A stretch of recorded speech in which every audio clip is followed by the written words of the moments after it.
bazirikiwe mu magereza, nabonye aho bari bafunze imitwe mu mashyamba, neretswaho w'Imana bazira uwo mucunguzi, kanabona bakomezaga isabato. Mbega ukuntu bari benshi bavandimwe, ibyo byose byabaye nyuma y'uko itegeko ry'icyumweru ryagizwe gato, isabato y'Imana igakurwaho.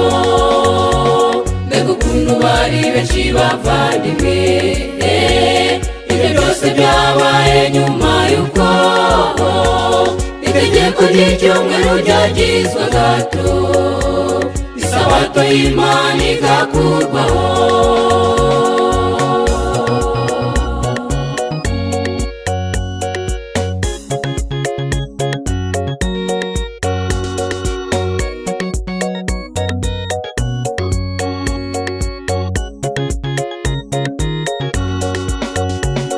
Abatuvugana agatsiko gakomeza isabato, bakagira guhamya kwa Yesu abo ntibatinya, bahoraga babwiriza ubwo butumwa buheruka, batitaye ku ngaruka bizagira.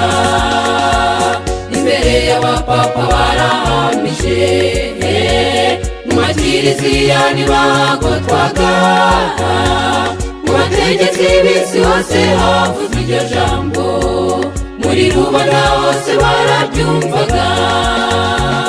Imbere y'abapapa barahamije, mu makiriziya ntibagotwaga, mu bategetsi b'isi hose havuzwe iryo jambo, muri rubanda hose barabyumvaga.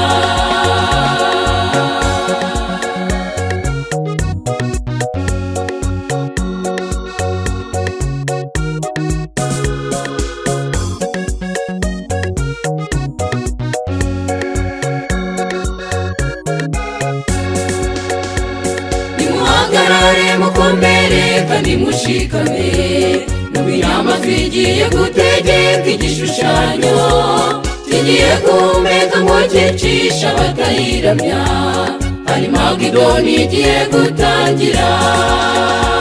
Ntitwakwirengagiza ab'abagorozi bamisha Imana karahava, ntibatinyaga no kugwa mu magereza, natwe reka tuyihamye birakwiye.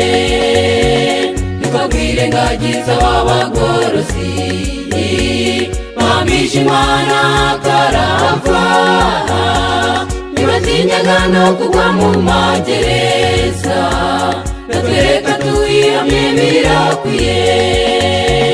Ntitwakwirengagiza ab'abagorozi bamisha Imana karahava, ntibatinyaga no kugwa mu magereza, natwe reka tuyihamye birakwiye.